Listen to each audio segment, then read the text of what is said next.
This is an update as I get to the final stages of getting ready to leave for the Philippines. So stay tuned and I'll give you a complete update on where I am, what I've done, how much I've learnt.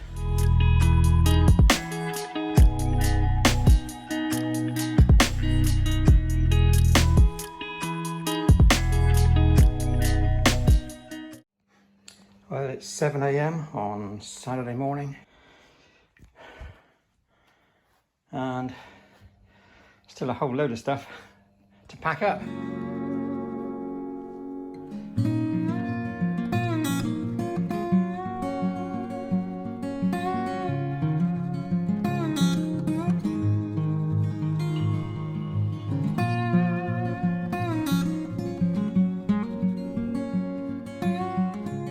So I'm going to walk up to the shop, see if I can get a pastry or maybe even a hot sausage roll.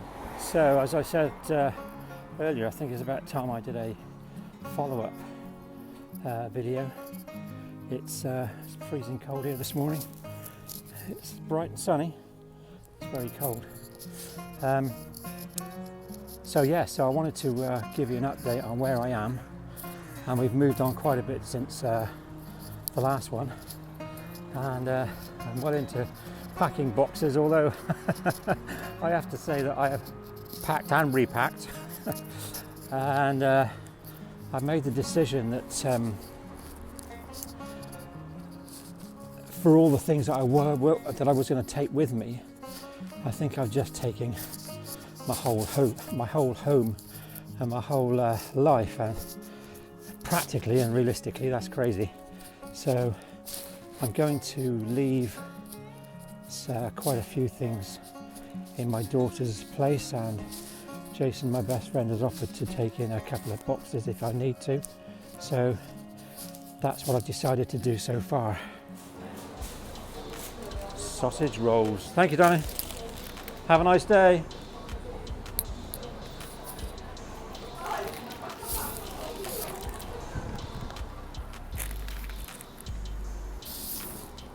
There's Greg's and a sausage roll.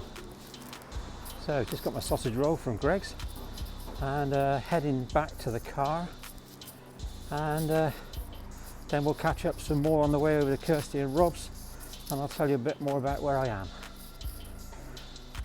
Keep smiling.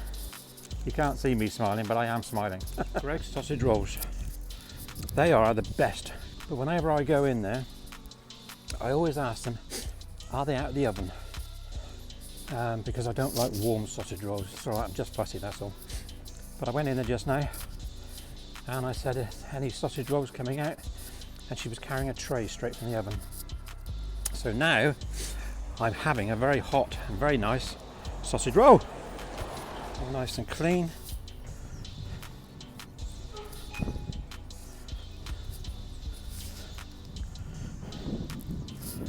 These guys are the best car wash in Wales. Arian. And when I say they're very, very good, they are very good. So I'm going to give them £20 for an £18 wash, and I'm going to say, keep the change. Thank you very much. Thank you, mate. Cheers. Thank you. Thank you. Beautiful. Look at that. Nice and clean. I'm planning to fly on the 6th or the 7th of April. Still looking at flights. Probably going to go via Dubai, unless I can get a direct flight with Philippine Air out of London. That's my plan, and that's where we are at the moment. So now we'll just go and talk about how I got here.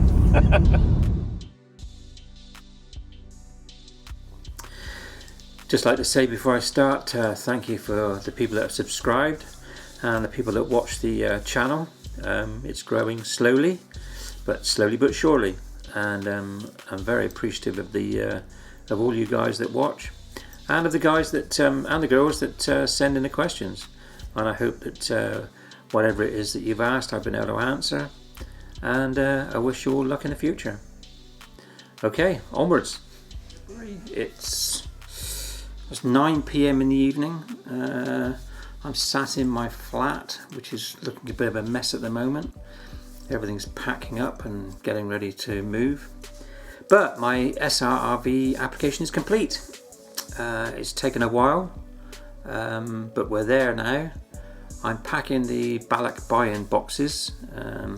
Balikbayan Boxes is a company in the UK that sends the boxes out by ship, and it'll take probably about between 12 and 16 weeks. At the moment I think they're running at about 14 weeks. So I'm going to send these off probably 6 weeks, 5-6 weeks before I leave, and so that'll give them a head start and I won't have to wait too long when I get there. So that's being done. Hopefully they'll be sent off next week.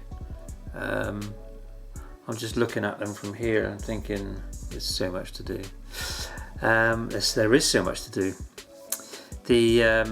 So once the Balikbayan boxes go, I'll then need to book my PCR test, my RT-PCR test, which I have to have 48 hours before I fly.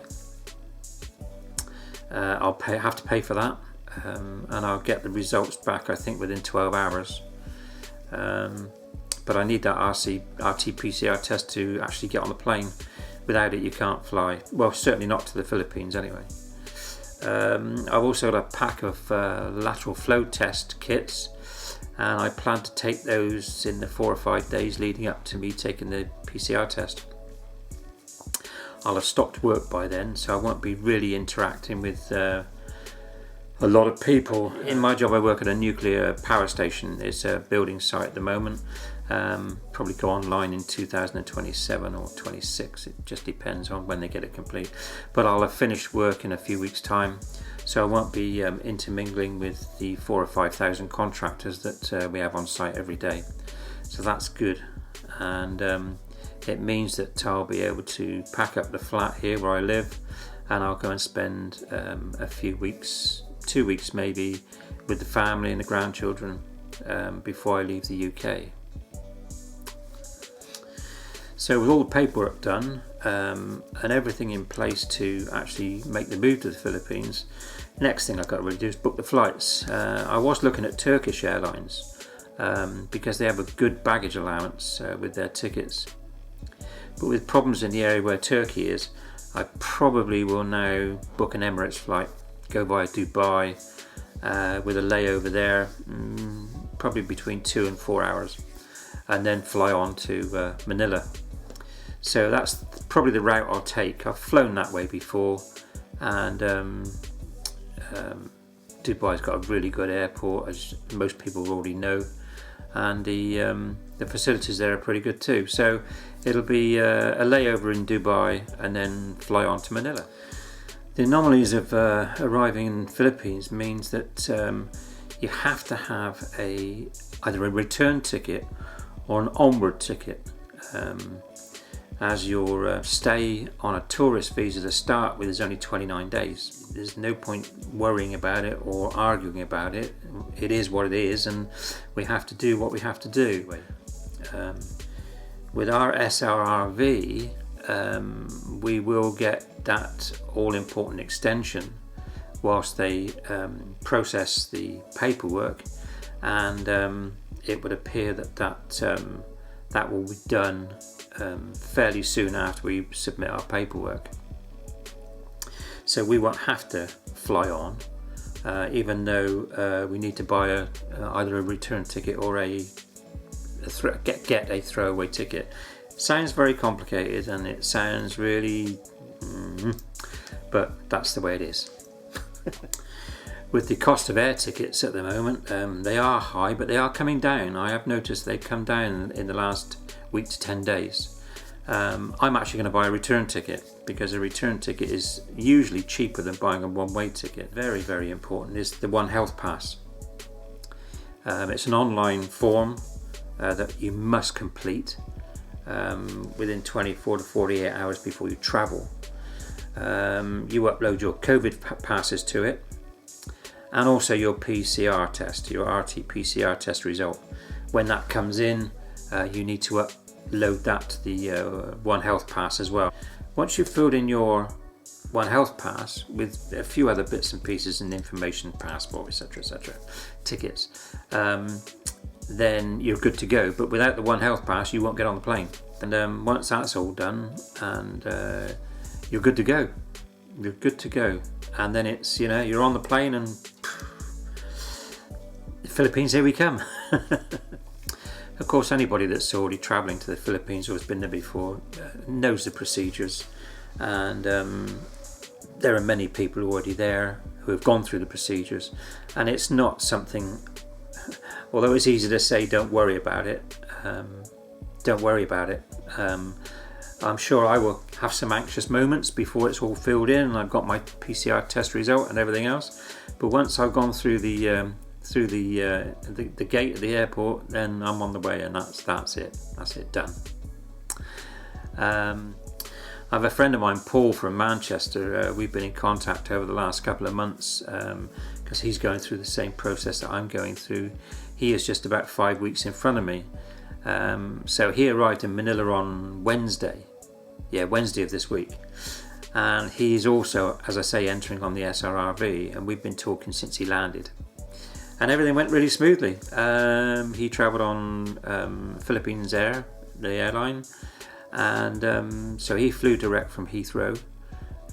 Didn't have any problems with immigration going out, didn't have any problems with immigration going in, so he was very happy, and it's good for me because I've been using him as a guinea pig for my travel. So we've communicated a lot and we've chatted quite a bit since he's been there. I spoke to him yesterday and I'm going to speak to him again tomorrow, so we keep in touch, because although he's there now and he's gone through the process of the flight and everything else, he is now going through the SRRV process, and all his paperwork has been given over, and really now he's just enjoying himself and waiting. So happy days so far. Yes, there is one other anomaly. Well, it's not an anomaly. There is one other piece of information which you have to be aware of, and you're probably already aware of it. If you've seen many of the vlogs that are being done, you'll probably be aware of it, but I'll mention it again anyway, and that is you must have at least $35,000 worth, US dollars worth of medical travel insurance, and that travel insurance has to have $35,000 worth of COVID related illness cover.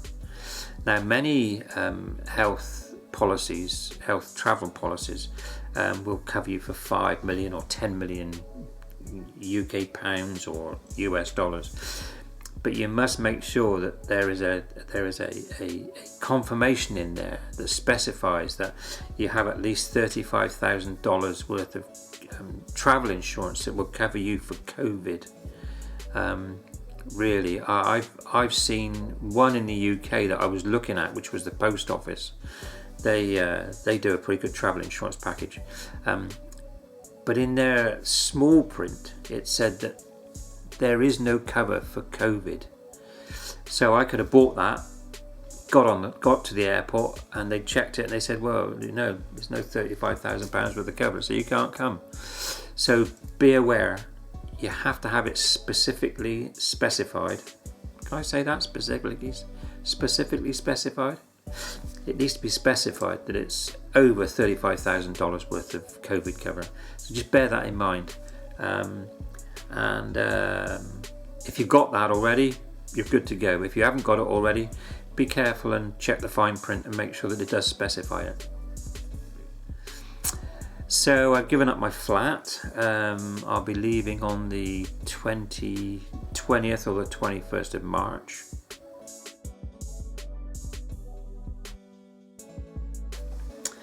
So I'm back. I had to have a break off to go and have my dinner, and it was it's 9:30 before I had my dinner tonight. Been so busy all day, so it's now 9:45. So where was I? Yes, so I've given up my flat, and I'll be leaving here on the 20th, 21st. Spend a couple of weeks with the children and my grandchildren before I leave the UK. I mean, many people are in the Philippines already, and they've made the trip with all the new regulations.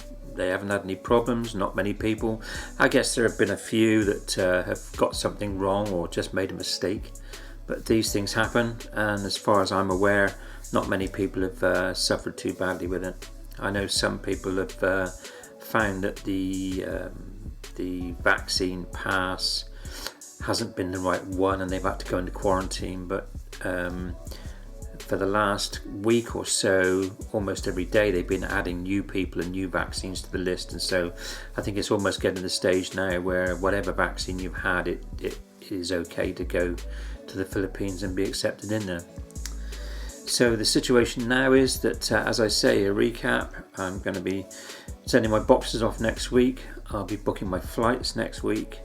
I'll be getting everything done here to vacate the flat, and I'll be moving to my daughter's place for a couple of weeks before I leave UK for the Philippines.